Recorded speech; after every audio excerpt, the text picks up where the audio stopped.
namin sa sandali. Dala ko palagi ang kwintas na ito. Isusoli ko na.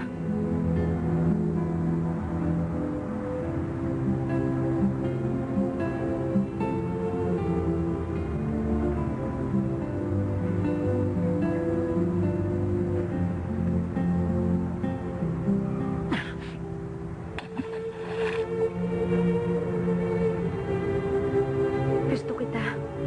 Kung di ako nakapagpigil, baka pinagsigawan ko na yun ngayon. Munti ko nang kalimutan ng pamilya ko at munti ko nang kainin ng pride ko. Sasabihin ko na sanang gusto kita.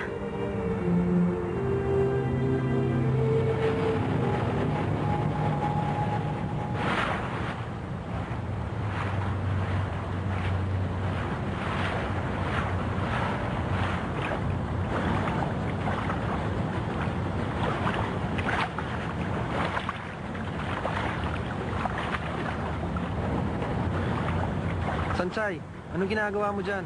May hinahanap ako. Hindi ko makita. Tulungan mo naman ako maghanap dito. Nasaan na ba yun? Sana makita ko na.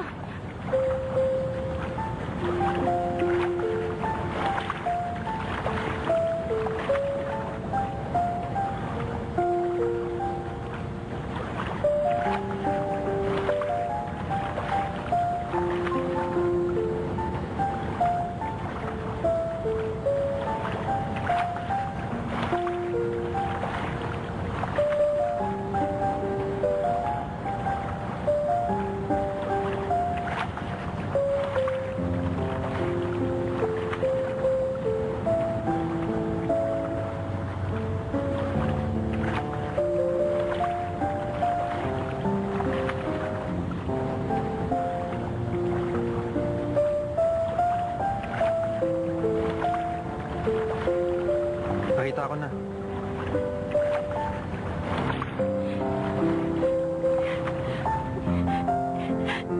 Ganito pala ang pakiramdam. Kapag gusto mo ang isang tao, wala kang pakialam kahit anong isipin ng iba. Hindi mo kayang labanan ng damdamin mo. Hindi mo matuturuan ng puso mo na huwag magmahal.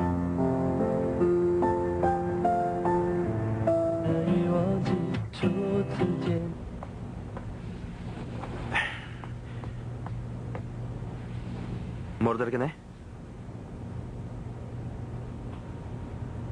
Isa filet mignon. Salamat. Ano ba yan? Kasi, tungkol kay Sanchay, ano plano mo sa kanya? Wala. Sigurado ka? Mula ngayon ang buhay ni Sanchay, pakikipagrelasyon at kinabukasan, ay hindi mo na pakikialaman, ganun ba? Sinabi ko na diba, ang kulit mo. Yan lang ba sasabihin mo sa akin?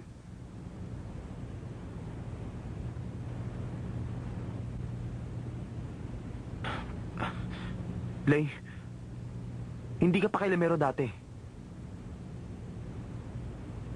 Alam ko, iniisip mo siya. Inaalala mo kapakanan niya. Tama ka doon. Aso, sinabi ko noon kay Simen at Mitsuo na hindi ako makikialam. Kung ngayon maganda ang takbo ng relasyon nyo, tutuparin ko yun. Tatanungin ulit kita. Ayaw mo na ba? Ayaw mo na kay Sanchay? Nakakatawa ka. Naisip ko na sabihin sa'yo ang totoo. Ano ba yon? Gusto ko siyang ligawan.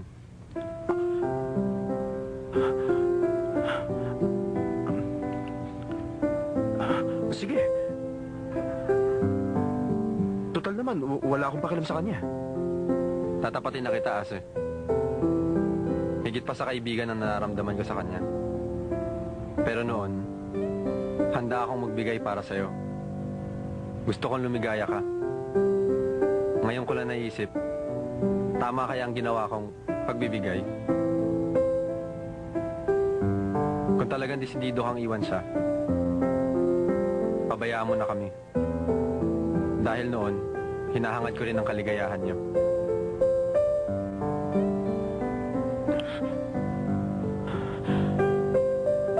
Bakit kailangan pa sabihin yan? Siguro hindi ko na kailangan sabihin. Gusto ko ikaw ang unang makaalam. Uulitin ko sinabi ko. Wala akong pakialam sa desisyon mo.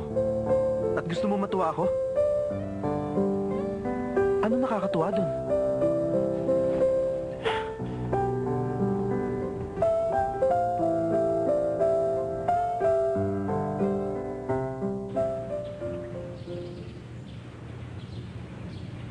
Ang tagal mong nawala, kaya hindi mo alam ang mga lessons natin. Oo nga. Ang baba nga ng mga grades ko. Ang dami ko na-miss na lessons, lalo ako nahihirapan. Gusto mo ikuha na lang kita ng tutor? Nang tutor? Oo. Yung tulad kong mahirap na nagtatrabaho, tapos ako magpapatutor? Ay, oo nga. Sanchay, tayo na. Ihahatid na kita. Ha? Huwag mo na siyang ihatid. Ako na mag-aatid sa kanya. Normal lang naman na ihatid ng lalaki. Ang gusto niyang babae, di ba?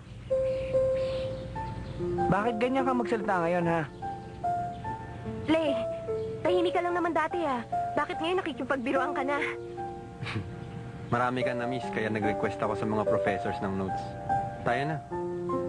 Naisip ko na kailangan mo ngayon ng magtuturo. Bakit tuturuan mo ako? Paano, Shinga? Mauna na ako. Bye-bye. Ha?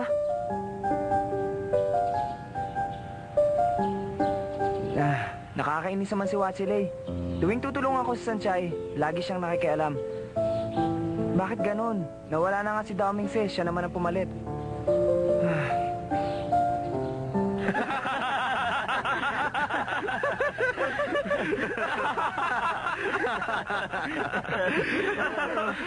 Hindi ko kaya yun. Ikaw magagawa mo yun?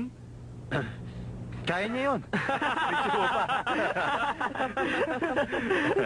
Sige na. Sige na, tawagan mo na sila eh.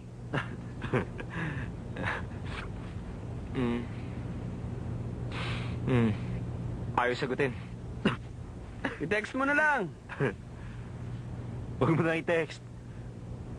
Siguradong busy yun. Dahil magkasama sila ngayon ni Sanchay.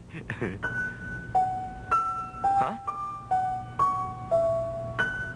Hindi niyo ba alam? Sila na ngayon sa Sanchay. Lasing ka na yata. Hindi ako lasing. Ang tagal kong tulog. Ngayon lang ako nagising.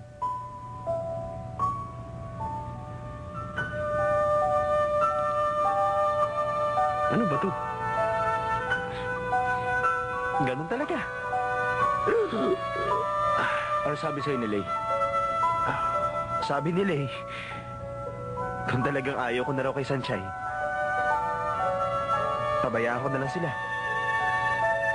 Total, nagpaubaya din naman daw siya noon.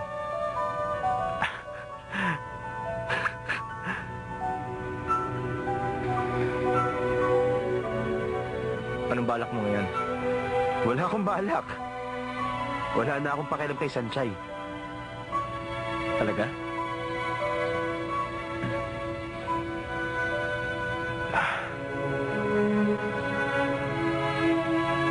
Gagawin ko sinabi ni Lay. Good luck sa kanila. Kung nakita niyo lang sa Lay habang sinasabi niya sa akin yon. Seryoso talaga. Totoo, gusto kong tumawa.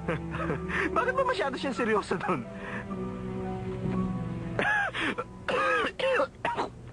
Ay, isa pa. Sandali.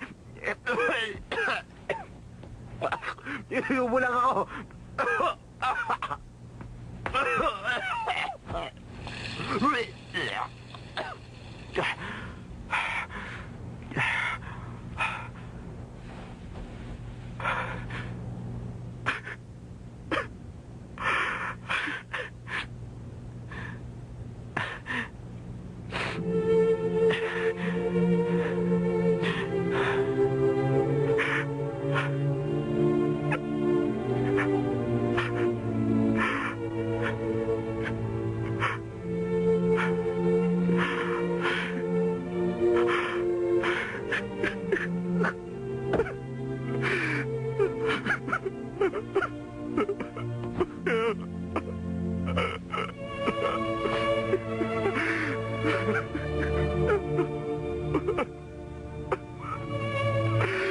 Bakit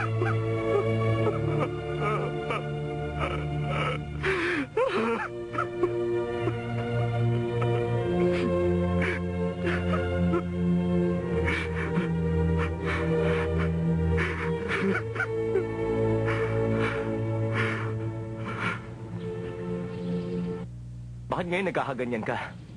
Hindi na kita maintindihan. Hindi ko naisip na magagawa mo yan. Hindi ko sinasabing nagbago na ako. Pero iba na ngayon ang sitwasyon.